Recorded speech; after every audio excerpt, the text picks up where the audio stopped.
Unos meses atrás probé la eficacia de mi talismán científicamente y resultó más poderoso de lo que creímos posible. Les cuento.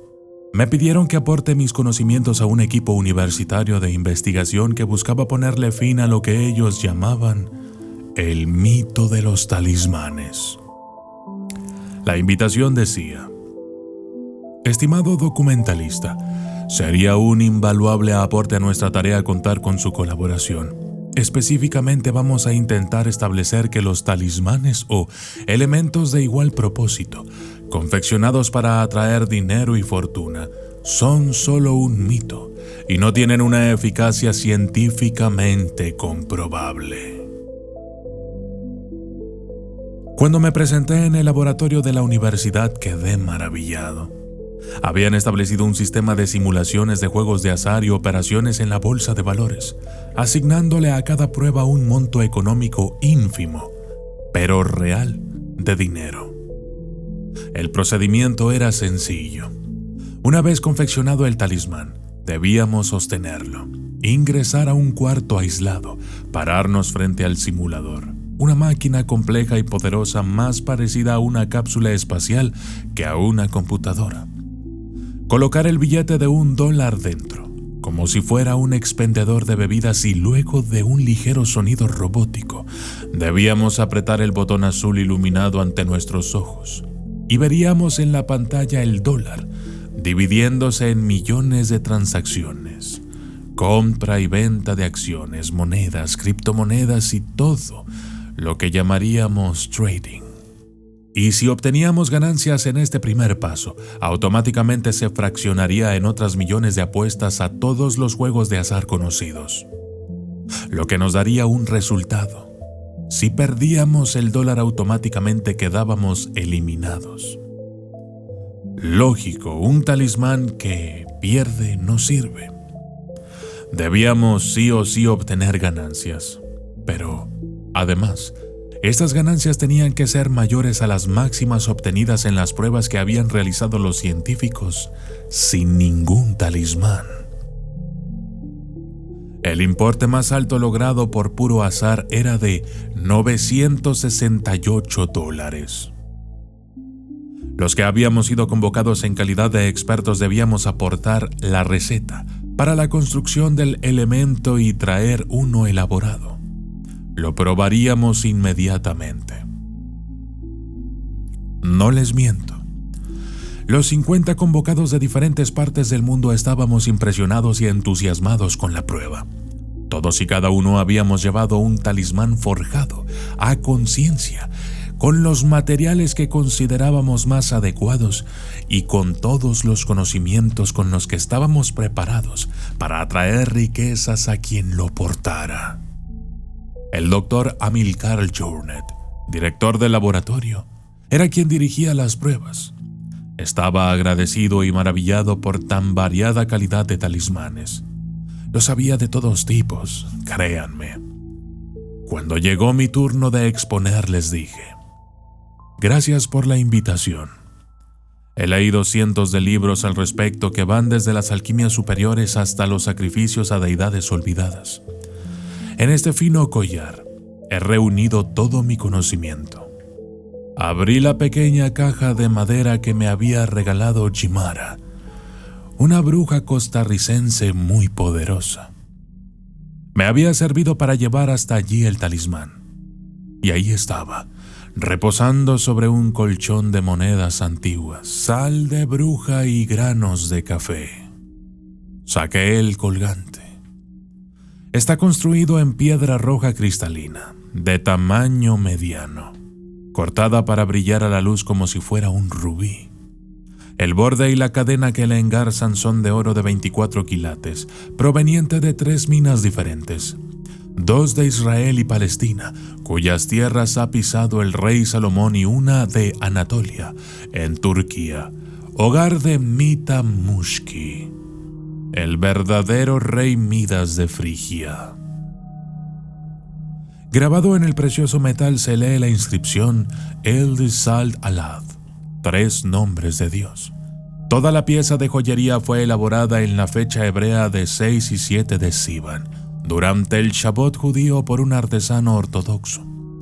Una vez terminado, lo sumergí durante 3 horas en agua de rosas y luego lo dejé dentro de la caja de madera que Jimara me había proporcionado, con sal de bruja, café y las monedas, para que concentre todo su poder ancestral en las riquezas del mundo. Los 50 expertos y sus talismanes esperábamos ansiosos para ingresar. Cuando llegó mi turno, me lo coloqué en el cuello, entré al cuarto de la máquina, puse el dólar y apreté el botón azul. Por la tarde volvieron con los resultados. Amilcar Journet está riendo nervioso. Nos agradece a todos por venir y nos dice que 48 de los 50 pueden retirarse. Sus talismanes no han funcionado. Pero 2 van a tener que repetir la prueba porque los resultados no pueden ser posibles. Journet dijo los nombres. James O'Connor de Irlanda debe quedarse. Y David, el documentalista, también. Le pedimos que se quede. El resto puede retirarse con nuestro mayor agradecimiento por su tiempo y dedicación al experimento. En una sala de la universidad, O'Connor y yo esperamos. Me preguntó sobre mi talismán y escuchó con atención cómo lo había mandado a construir. El hombre era casi tan alto como yo. Debió haber medido 1,90 como mucho, pero 20 años más grande, y llevaba un reloj con incrustaciones de diamantes. Le dije bromeando: el Patek Philippe que tienes en la muñeca me hace sospechar que puedes atraer riqueza. Se sonrió y contestó: mi talismán es simple, una gota de sangre del Lucky Harry, un borracho amable que falleció en el año 2021 en Dublín, mezclada con una gota de cerveza contenida en un colgante de vidrio. La historia era fascinante. Todos sabían que ese tal Harry traía buena suerte a los jugadores profesionales de cartas y lo paseaban de un lado a otro donde hubiera torneos de póker. Trataban de disfrazarlo porque tenía la entrada prohibida en los casinos. Un día, en una pelea de bar, Lucky Harry resultó herido y no pudo acompañar a O'Connor a un juego con apuestas muy grandes. Entonces le pidió que al menos le prestara una de sus vendas ensangrentadas. Pero no funcionó en principio. Después de unas cuantas manos casi había perdido todo el dinero. Sin embargo, recordó que Lucky Harry siempre estaba borracho en los torneos. Así es que empapó la venda con cerveza y de pronto la suerte llegó para arrasar con el juego y ganar más de 1 millón de euros. Amilcar Journet aparece y nos dice los resultados. Recuerden que sin el talismán la máxima ganancia obtenida por pura suerte fue de $968. Ese era el importe a vencer.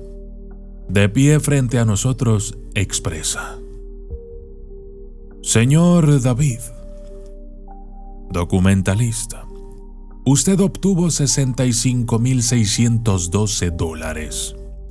Y el señor O'Connor, $95,992, lo cual comprenderán que es un absurdo matemático, imposible de imposibilidad absoluta. Los juegos de azar están todos y cada uno diseñados para que pierdas todos y juegas muchas veces. Imaginen que simulamos 250 millones de apuestas y estos números son imposibles. Claramente hay algún error. El irlandés se ríe y le explica a Amilcar que su talismán le asegura ganar siempre, que no hay error.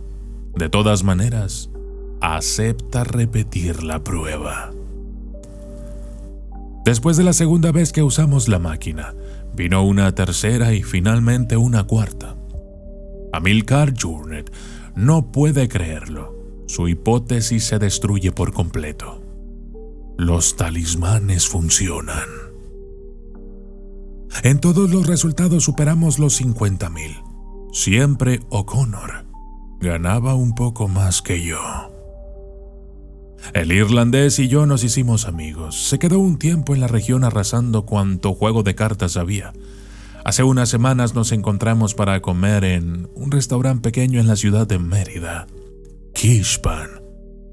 Me cuenta que va a retirarse, que ya ha ganado suficiente y que desea restablecer el vínculo con su hija a la que no ve hace bastante tiempo.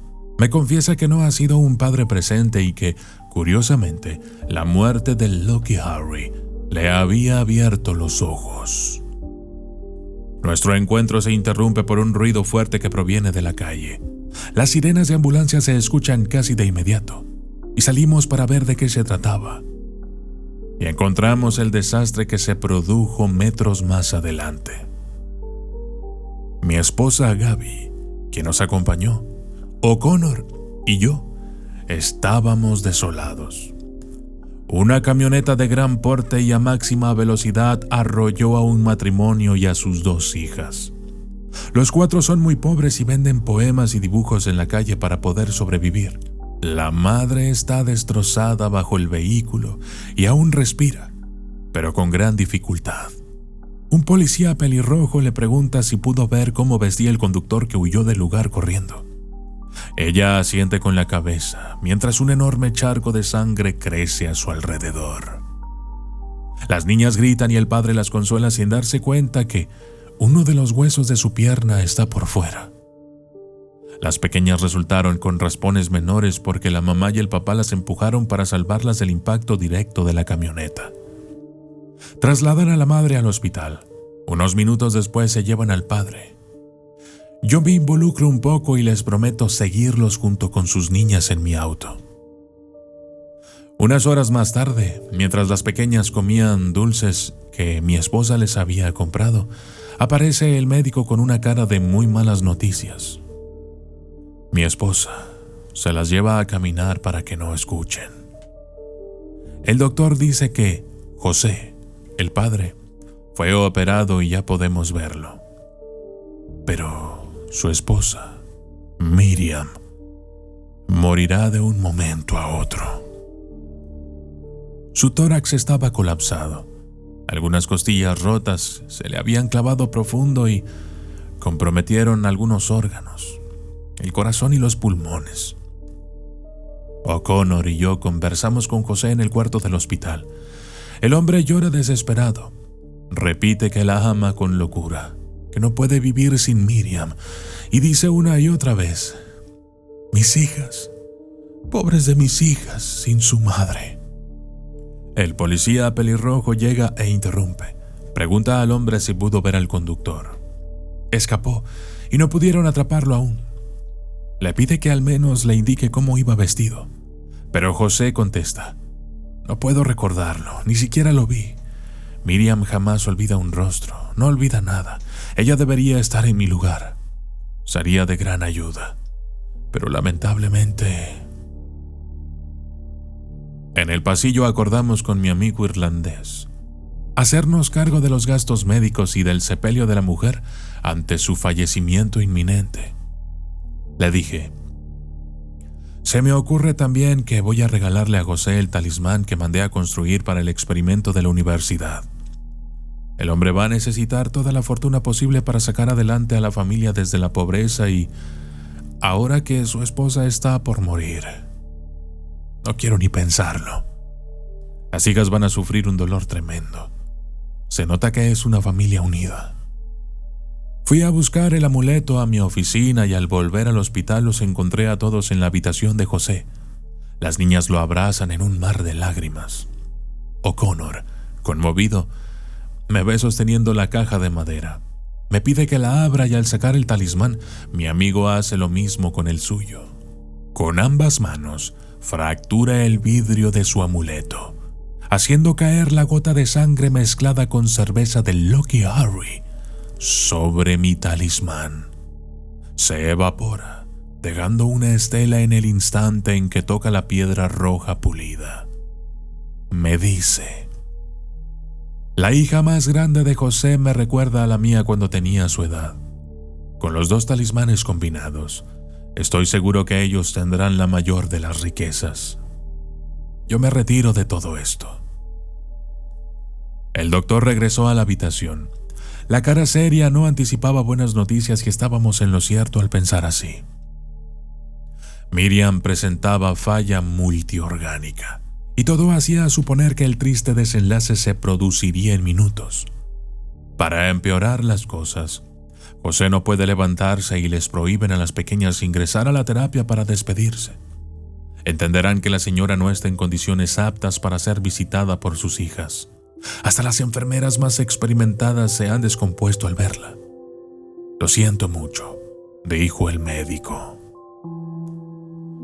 Mi esposa, Gaby, considera que es el mejor momento para entregar el talismán. Pensaba con mucha humanidad que, luego del funeral, nuestra sola presencia evocaría a las niñas el día del accidente, trayendo a su memoria mucho sufrimiento, y por otro lado, la naturaleza del obsequio podría ser recibido como una broma por muchos incrédulos. Nos dijo: recuerden a Amilcar Journet, el del laboratorio de la universidad. Ni viendo los números de su propio experimento creía. Si se lo entregan ahora a este pobre hombre, en este momento de dolor, José sabrá que ustedes hablan en serio y va a conservarlo. Nadie haría una broma en estas circunstancias. Aceptamos.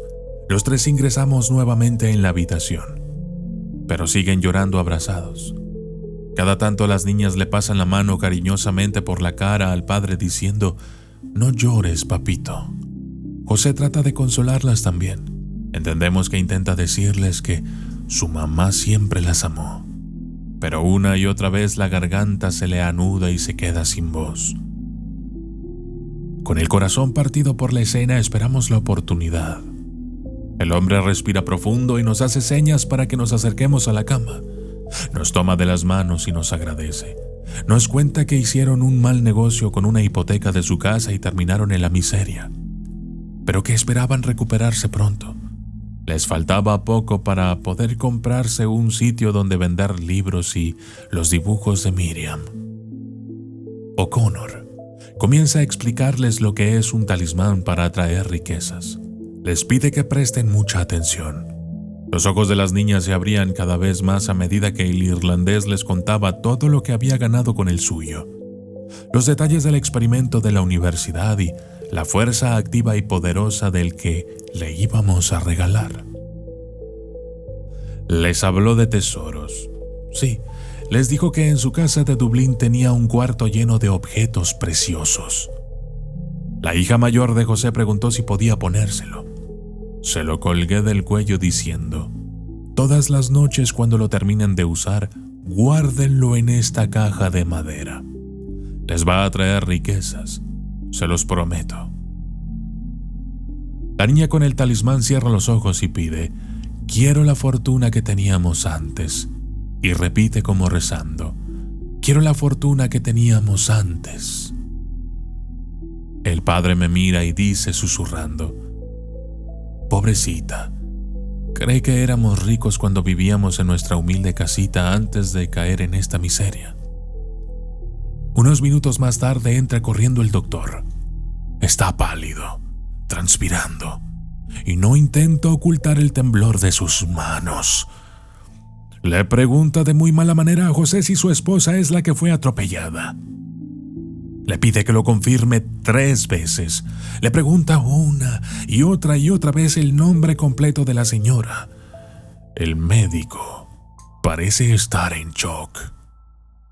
El padre de las niñas, sin entender y con los ojos empapados, le responde: doctor, ya le dije muchas veces que se llama Miriam Rosas Fuentes. ¿Qué pasó? Ya falleció, dígamelo, por favor. Dígamelo. Y el médico, totalmente atónito, se recupera y dice: es que ustedes no entienden. No puede ser, yo lo vi, todos vimos, ¿no? Ella estaba aplastada completamente. Se escucha un gran alboroto en el pasillo del Star Medica y varios médicos y enfermeros entran a la habitación filmando con sus celulares. Ahí y la vimos. Miriam apareció caminando, completamente sana. Al ver a las niñas y a José, corre para abrazarlos. El hombre y las pequeñas gritan de felicidad, gritan y lloran al mismo tiempo con tanta fuerza mientras se besan unos a otros, que tapan casi completamente el escándalo que hacían los profesionales que, cayendo de rodillas, exclamaron: «¡Milagro! ¡Es un milagro!». No les voy a mentir. Pocas veces en mi vida he soltado tantas lágrimas de emoción. Con el irlandés nos miramos para saber si lo que estábamos viendo era cierto, pero algo en nuestro interior sabía que el talismán había tenido algo que ver con todo esto. Gaby nos dijo emocionada: «Es que es exactamente lo que pidió la hija. ¿Acaso no es la familia la fortuna más grande del mundo?». Media hora después, mientras Miriam se probaba el talismán que su hijita le daba, José se dio cuenta que la pierna ya no le dolía. Se abrió él mismo el yeso y no encontró siquiera la más mínima cicatriz de la operación. La alegría se interrumpe con la llegada del policía pelirrojo. Entró a ver con sus propios ojos el milagro del Hospital Star Medica, como se rumoreaba por todos lados. Le preguntó a la mujer si había visto bien al conductor fugitivo. Miriam le dijo que sí, que ella jamás olvidaba nada. El agente le pidió que lo describiera, pero la mujer sacó de las bolsas con sus pertenencias unos lápices de dibujo y unas hojas blancas y, con gran precisión, lo retrató, anotando también a un costado la matrícula del vehículo que había abordado el fugitivo para huir de la escena del crimen. YWA 505-A. Cuando estuvo terminado, el oficial lo sostuvo en sus manos y empezó a temblar de furia. Ante tales declaraciones, la policía tenía nueva información y comenzaron a moverse. Luego debimos despedirnos de la familia y nos sacaron de allí. Más de 10 policías ingresaron a la habitación para hablar con Miriam y cerraron la puerta. James O'Connor volvió a Irlanda y se reencontró con su hija. Me escribió unos días después, ya retirado. Entendía ahora que en la sonrisa de ella radicaba toda la fuente de felicidad. Me preguntó por la familia de Miriam y José. No pude más que contarle la verdad. Le dije: «Querido amigo, no creerás lo que pasó. El hombre que atropelló a la familia fue arrestado. Todo gracias a los datos aportados por Miriam. El nerviosismo de toda la fuerza policial se debió al dibujo de la mujer. Al verlo lo reconocieron al instante. Era un retrato perfecto de Roberto Landazuri, alias el desmembrador de Kansas. Un asesino serial buscado en varios países. Ayer, Miriam y su familia recibieron la recompensa que se ofrecía por su captura. El vicedirector del FBI viajó en persona para entregarles un cheque por $250,000. Yo soy el documentalista y esto fue el talismán que atrae dinero y fortuna.